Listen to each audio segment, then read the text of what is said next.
For your San Juan Huts bike trip, you will need to bring your own bike in good working order.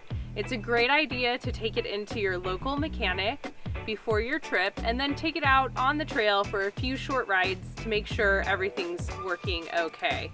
You will also need your riding clothes, a sleeping bag liner, a headlamp, and your lunch and water for the first day's trip. You will need adequate first aid supplies and repair kit amongst your group.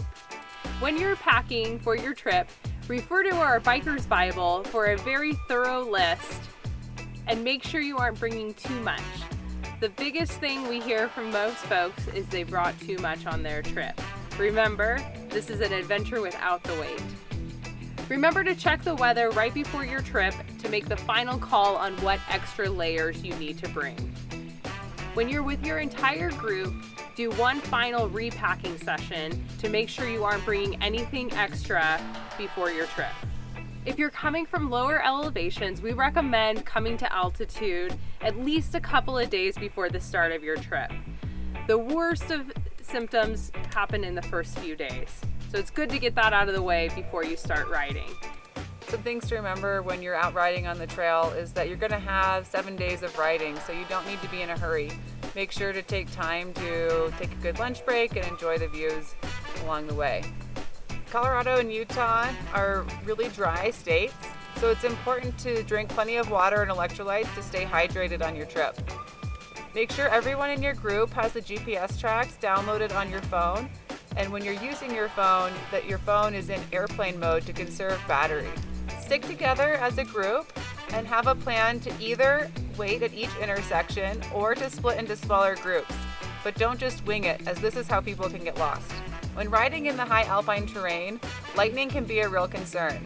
Make sure to check the weather before the start of your trip and keep an eye out for clouds coming in.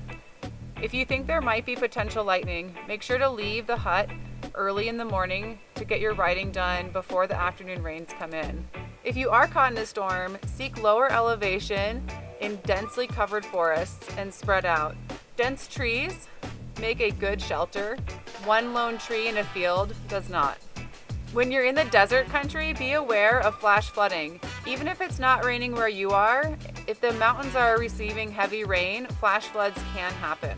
Make sure to follow leave no trace principles, taking all of your trash with you to the next hut and disposing of it there. Remember, you are riding in remote terrain. This is the place to test how far you can go, not how fast you can go. Make sure to use caution and ride within your ability so that you do not break your bike or yourself. When you arrive at the hut, there will be several things your group needs to do. Every hut will be different, and this guide will help you settle in. To operate the propane lights, go outside and open the propane valves on the tanks. They unscrew counterclockwise for open. Then go inside and open the yellow valves on the propane lights. From there, you light your lighter underneath the lamp and slowly raise the black lever on the lamp itself until it lights. Be sure to not touch the mantle directly, as that could damage the mantle and cause it to fail. To operate the propane stove, open up the valves on the tanks outside and then open the yellow valve inline inside the hut. Then use your lighter to ignite the burners. After opening the yellow valve inside the hut, it may take a minute for the gas to reach the stove. Before burning a fire in the fireplace, make sure there's no burnable or meltable items around it. That includes the coolers and the trash cans. Gather down and dead branches to start your fire. Make sure everyone in your group knows the location of the 2 fire extinguishers inside the hut. There are no wood stoves in the desert huts. You can cook for yourself and pack your lunches from the food supplied at the hut. The huts are stocked with tons of food. Eat all that you want. There's a cookbook provided in case you need some inspiration. People with a variety of diets will find enough to eat at the huts. All biodegradable food scraps except for eggshells go in the labeled food scrap bucket. We haul in water for you to cook with, drink, and clean the kitchen. You are allotted 2 gallons per person per day. There's not enough water to bathe, wash clothes, or wash bikes. Responsibly use lakes and streams for these purposes. At the crapper, after you do your business, pour 1 scoop of chips down the chute. Nothing else goes down the chute. Even things that say they're biodegradable take a really long time to break down, and we end up having to take them out by hand. The only things that go down the chute are bodily waste, toilet paper, and wood chips. We provide a bike toolkit in the hut, but most breakdowns happen in the field. so be sure to bring a bike toolkit with you.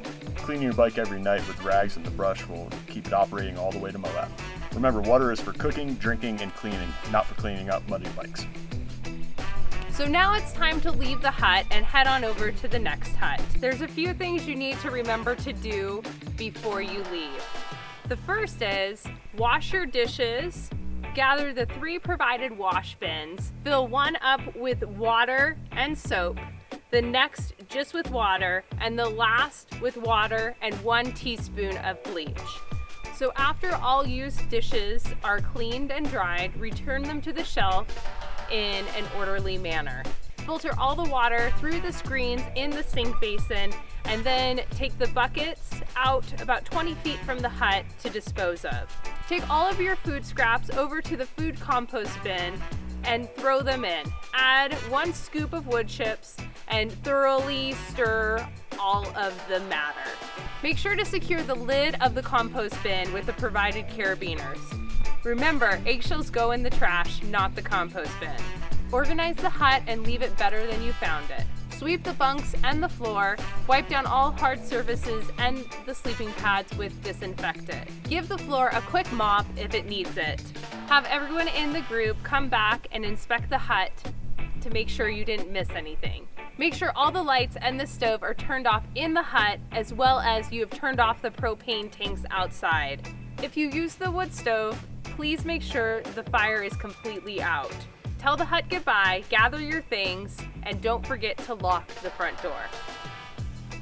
And remember, keep it simple, don't bring too much stuff, and have fun riding bikes.